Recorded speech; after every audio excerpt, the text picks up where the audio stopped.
Assalamualaikum warahmatullahi wabarakatuh. Shalom, Om Swastiastu, Namo Buddhaya, dan salam kebajikan Dewa Juri yang terhormat. Perkenalkan kami dari Tim Sultan Agung dengan saya Junia Rahma selaku bicara pertama, Yugani selaku bicara kedua, Nando Ginantara bicara ketiga, dan Azmi Pratama bicara keempat. Dan disini menyatakan bahwa Ibu Kota Nusantara merupakan solusi terbaik dari pembangunan nasional.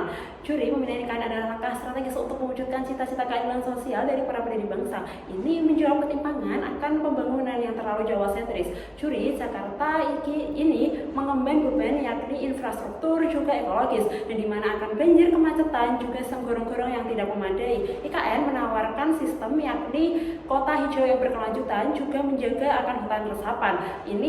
Program ini juga mengedepankan akan gotong royong lintas sektor. Profesor Dr. Sudarto, Dokter Ilmu Lingkungan Universitas Diponegoro, menilai bahwa relokasi ini sangat penting dalam sistem pemerintahan, yakni guna agar efisien juga terdesentralisasi. Sekian, terima kasih.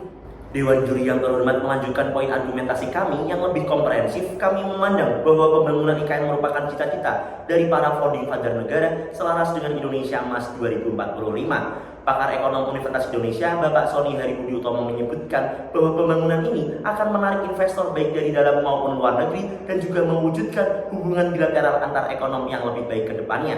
Bahkan jika kita lihat dari data Kemenparekraf, mengapa Indonesia bagian timur itu ketertinggalan? Dikarenakan keterbatasan infrastruktur, pendidikan, industri, hingga aspek yang lainnya.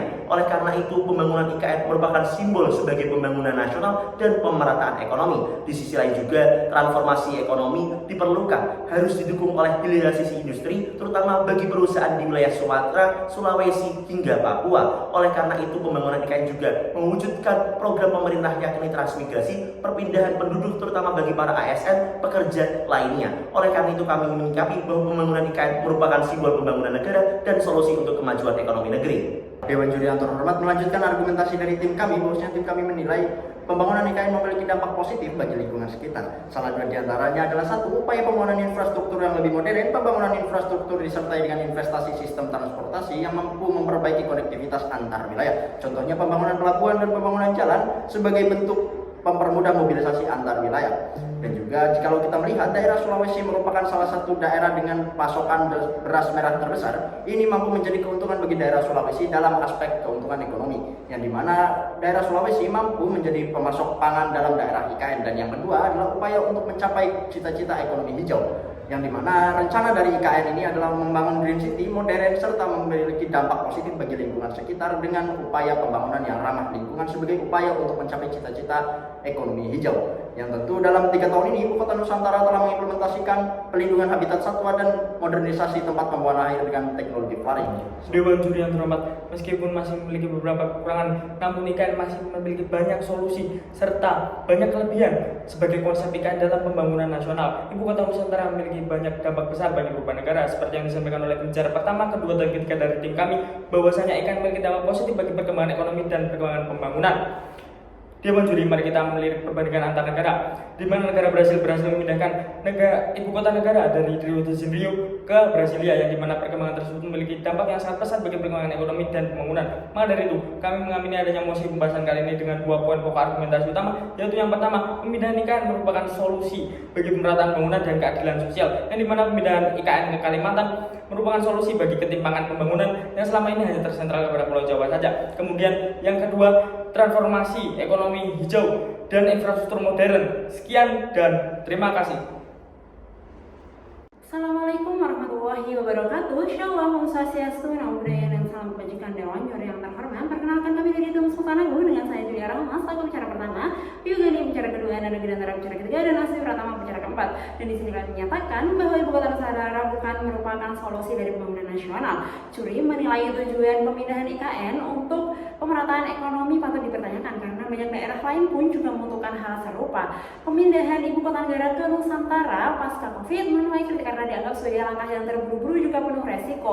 Terutama hal ini dilaksanakan ketika Indonesia masih dalam masa krisis ekonomi. Banyak pakar ekonomi khawatir terkait dengan pembangunan ibu kota karena pasca lengsernya Jokowi. dan kondisi ekonomi serta politik Indonesia yang masih belum stabil.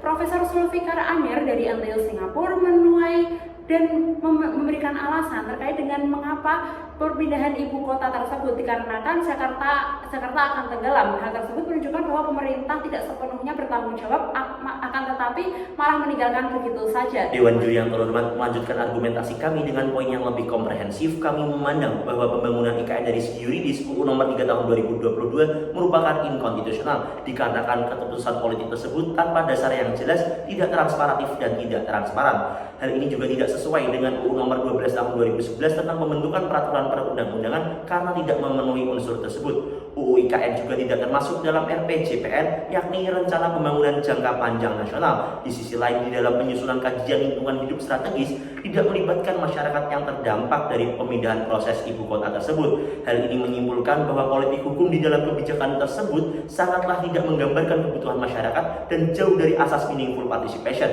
Di sisi lain juga, kepala otorita IKN yang setingkat dengan menteri bertentangan dengan prinsip pemerintahan daerah yang seharusnya setingkat dengan gubernur ataupun kepala daerah. Hal ini menyimpulkan bahwa dari segi yuridisnya UU IKN masih sangat kerancuan dari dalam sisi substansi, material maupun formil. Dewan Juri yang terhormat, izin melanjutkan argumentasi dari tim kami. Bahwasanya tim kami menilai pembangunan IKN bukan merupakan solusi terbaik dari pembangunan nasional karena dampak yang diberikan dari pembangunan IKN kepada masyarakat yaitu satu, berasa terusir dan tersingkirnya masyarakat asli Kalimantan, terkhusus bagi masyarakat suku Bali dan suku Pasir yang dimana mereka adalah suku asli Kalimantan, karena mereka merasa terusir dari kampung halaman tanpa kejelasan masa depan yang pasti. Hal ini akan berimplikasi kepada perubahan identitas budaya dan potensi hilangnya nilai-nilai lokal. Lalu yang kedua adalah deforestasi besar-besaran yang dimana pembangunan IKN akan mengurangi atau bahkan menghilangkan peran krusial daripada hutan Kalimantan itu tersendiri. Lalu yang ketiga, pembangunan IKN pasti akan membutuhkan biaya yang membengkak pula. Maka dengan itu, hasil yang akan didapatkan adalah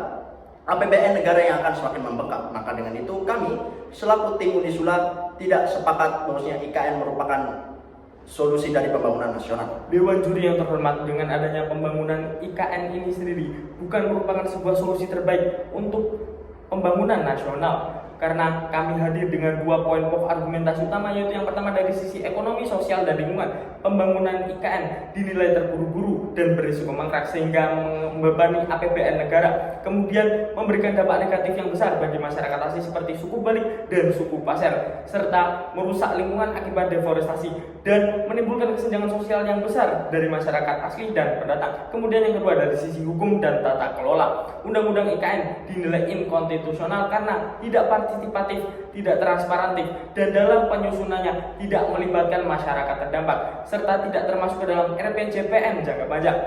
Kemudian dengan adanya transisi Prabowo Gibran, program IKN bukan menjadi program prioritas utamanya lagi, serta investor yang masuk sampai saat ini masih belum memenuhi target. Hal itu menandakan bahwa buruknya marketing dari IKN ini. Maka dari itu kami dari tim Kontra menolak dengan tegas adanya mosi pembahasan kali ini. Sekian, terima kasih.